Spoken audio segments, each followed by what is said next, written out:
Namaskar.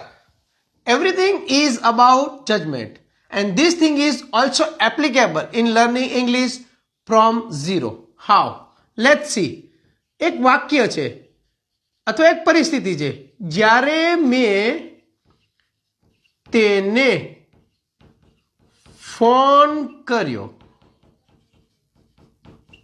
જ્યારે મેં તેને ફોન કર્યો ત્યારે તે સૂતો હતો. બપોરે તે મળ્યો અને કહ્યું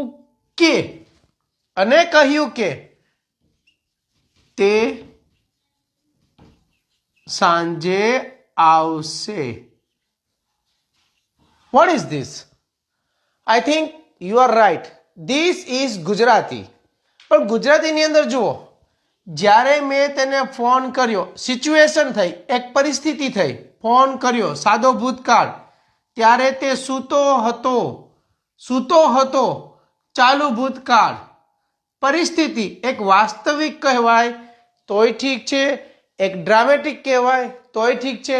એક ગુજરાતી સિચ્યુએશન મેં તમને આપી, તમારી મારી સામાન્ય પરિસ્થિતિને માધ્યમ બનાવવા માટે લઈ શકીએ. તો મેં એક માધ્યમ બનાવ્યું ગુજરાતીને. જ્યારે મેં એટલે હું એટલે આઈ, ફોન કર્યો એટલે સાદો ભૂતકાળ, બાકી બધું વધારાનું છે.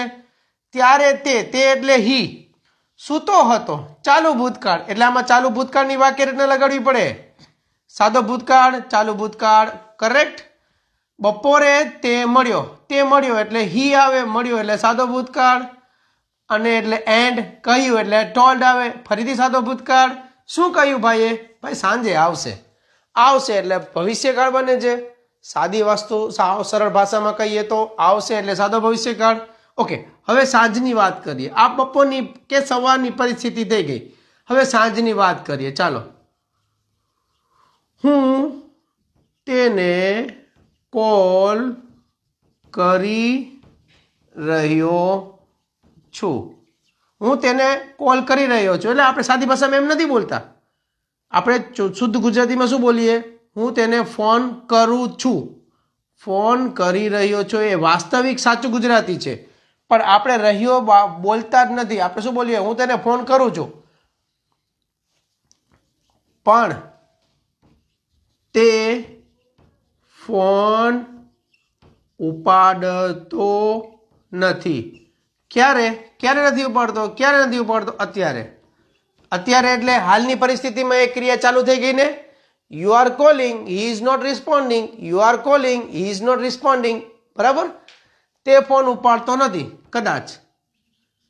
કદાચ તે બાઈક ચલાવતો હશે. લો, હવે જુઓ, હું તેને ફોન કરી રહ્યો છું, એટલે વર્તમાનકાળ. ફોન કરવાની ક્રિયા ચાલુ છે, હા, તો ચાલુ વર્તમાનકાળ બને. પણ તે ફોન ઉપાડતો નથી, ભલે ને ઉપાડતો નથી, પણ એ ક્રિયા અત્યારે તમારી ચાલુ છે ને, તો ચાલુ વર્તમાનકાળ. ચાલો, કદાચ એટલે પરહેપ્સ આવે. એક અંગ્રેજી શબ્દ છે પરહેપ્સ. કદાચ એટલે પરહેપ્સ. તે એટલે હી, ચલાવતો હશે આવ્યું એટલે હોવાથી ભવિષ્યકાળ. પણ કયો ભવિષ્યકાળ? ચાલુ ભવિષ્યકાળ. તમે ગુજરાતીને બનાવો માધ્યમ અને કહી દો ઝુકેંગે નહીં હમ. વિડીયો જોઈ રહ્યા છો અત્યાર સુધી, અહીંયા સુધી, તો આગળ વધીએ. મેં હમણાં શેર માર્કેટમાં રોકાણ કર્યું છે. જોઈએ શું થશે. લો,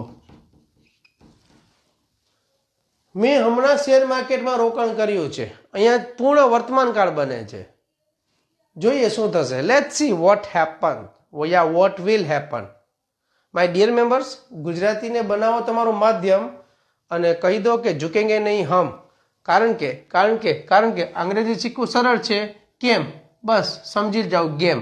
12 કાળ, વર્તમાન કાળ, ભૂતકાળ ને ભવિષ્યકાળમાં 12 કાળની આવી જ રીતે પરિસ્થિતિ પેદા કરો. This is called dramatical situations. This is called dramatical situation where you are free to write whatever you want to write. If you are ready to fight, write yes, I am ready. Yes, I am ready. Then let's see and let's meet. ચલો મળીએ next વિડીયોમાં. ત્યાં સુધી જય હિન્દ. કરજો ગુજરાતી ઉપર focus, એ તમને આપશે જસ અંગ્રેજી માટે.